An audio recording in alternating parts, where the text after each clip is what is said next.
नमस्कार, आप देख रहे हैं बिहार तक और आपके साथ मैं हूँ ऋचा शर्मा। भोजपुरी के सुपरस्टार और हिट मशीन कहे जाने वाले खेसारी लाल यादव छपरा से चुनाव हार गए हैं। तस्वीर बिल्कुल साफ है। बिहार में एक बार फिर से एनडीए की सरकार है, लेकिन खेसारी लाल यादव जिनको लेकर कहा जा रहा था कि छपरा में खेसारी के समर्थन में माहौल बन रहा है, वहाँ पर खेल बिगड़ गया। खेसारी चुनाव में बुरी तरह हार गए।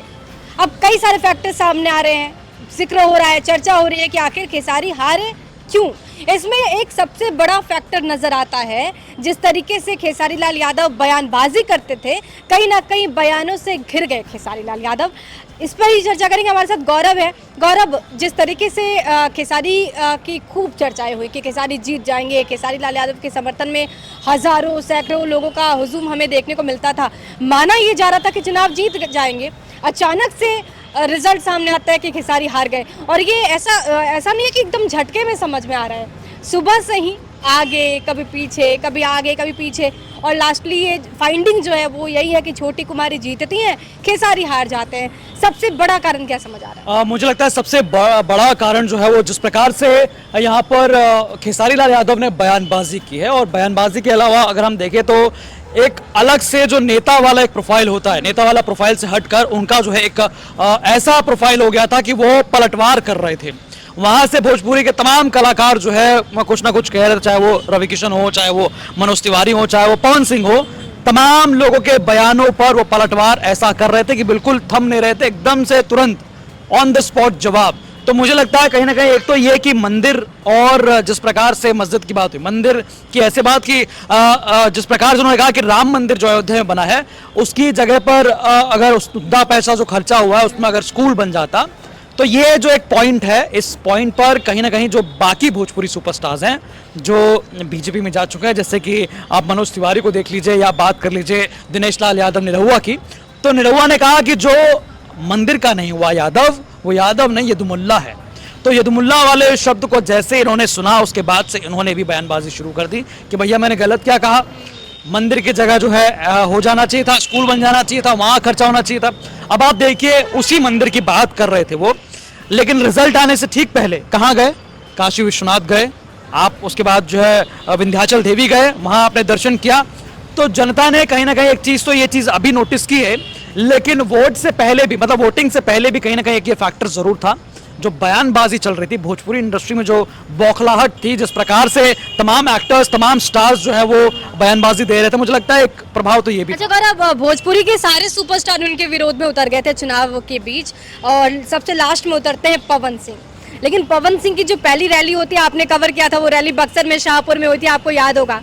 बारिश हो रहा था, मंच सजा था, लेकिन बारिश होने के कारण वहां पे उपस्थित नहीं हो पाए थे, तो रोड शो करा दिया गया। बीजेपी चाहती तो रद्द करा देती रैली, लेकिन रैली रद्द नहीं हुई, लोग घंटों इंतजार करते रहे। आपको लगता है कि पवन का इफेक्ट बहुत ज्यादा है? बिल्कुल, अगर आप बात करें पवन सिंह की, तो पवन सिंह की जिस रैली की आप बात कर रही हैं, मैं आपको बता दूं उस दिन पवन सिंह की कई जगह रैलियां थी, लेकिन सुबह से पूरा मौसम खराब था और लग रहा था कि वहां पर भी जो है रैली या रोड शो नहीं हो पाएगा।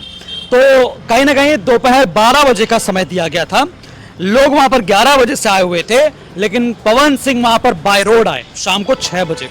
पूरे 6 से 7 घंटे लोग पवन सिंह को देखने के लिए खचाखच बक्सर के किला मैदान में तैनात थे। अब बक्सर का वो किला मैदान पूरा बारिश की वजह से नीचे कीचड़ था, और उस कीचड़ में, घुटने भर कीचड़ में, वहां लोग जो है वहां खड़े होकर इंतजार कर रहे थे पवन सिंह का कि कब वो आए और कब उन्हें देखें, कब उनकी जो है बातें रिकॉर्ड करें। मैं आपको बता दूं रिमझिम बारिश लगातार हो रही थी बिहार तक। वहां पर लोगों से पूछ भी रहा था कि भैया अभी तो उनके आने का कुछ अता पता भी नहीं है, हो सकता है कि वो ना आए, लेकिन उसके बावजूद लोगों का इतना ज्यादा प्रेम पवन सिंह को लेकर था कि आप सोचिए कि रात तक वो रुके, और रोड शो भव्य निकला। हाँ, ये पहली उनकी रैली थी बक्सर वाली। सेकंड वाली रैली मुझे याद आ रहा छपरा में, जब पवन सिंह स्टेज पर होते हैं और नीचे से सवाल होता है कि अरे खेसारी भैया कह रहे हैं आपके बारे में, तो पहले कहते क्या बोले, छोटा भाई है, लेकिन कहते कि लास्ट में कि सबको एक ही जवाब दूंगा कि खाली झमकवला से हुई। तो आपको लगता है कि पवन सिंह बहुत कम बोल के बड़ा इफेक्ट छोड़ जाते हैं, खेसारी उसी आंधी में हवा हो गए? मुझे लगता है कि खेसारी जो है जब उनसे कोई रिएक्शन लिया जाता है किसी बात का, तो वो लंबी चौड़ी बात कहते हैं, एक सांस में कई सारी बातें कह देते हैं। लेकिन पवन सिंह की एक खासियत है, पवन सिंह बहुत कम शब्दों में इतना तहलका वाले शब्द बोल देते हैं कि एकदम भौकाल जो है वो मच जाता है। तो ये मुझे रीजन तो लगता है। हाँ, तो पवन सिंह का पावर कहीं ना कहीं दिखा है इस चुनाव में। और ये मुझे ये भी लगता है गौरव कि ये जो चुनाव है वो सिर्फ खेसारी वर्सेस छोटी कुमारी का छपरा में नहीं था।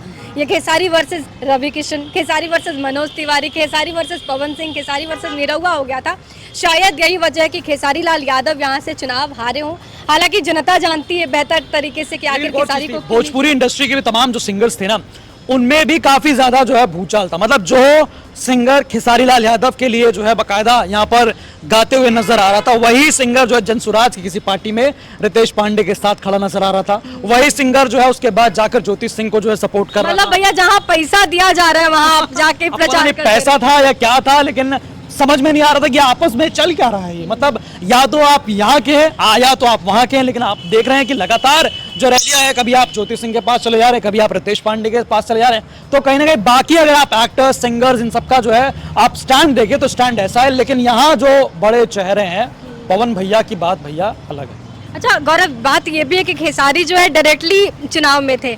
पवन सिंह के साथ ये बेनिफिट ऑफ डाउट था कि वो डायरेक्टली चुनाव में नहीं थे, हार का कोई टेंशन था नहीं, आपको खाली तो रैली ही करनी थी, कैंपेनिंग ही करनी थी, तो टेंशन फ्री थे वो। कैंपेनिंग करनी थी और उन्होंने जो है बकायदा इंडिया के लिए गाना बनाया। जोड़ी मोदी नीतीश जी के हिट हुई, हिट हो भी गई। तो हिट हो भी गई। तो एक तरह से आप देखिए किस प्रकार से पवन सिंह का जलवा जो है आपको देखने को मिला हर जगह। शाहबाद का जो इलाका था वहां पर जो जलवा फिर आपको क्या लगता है? आपकी जो राय है कमेंट बॉक्स में जरूर लिखिएगा। बने रहिए हमारे साथ, देखते रहिए बिहार तक।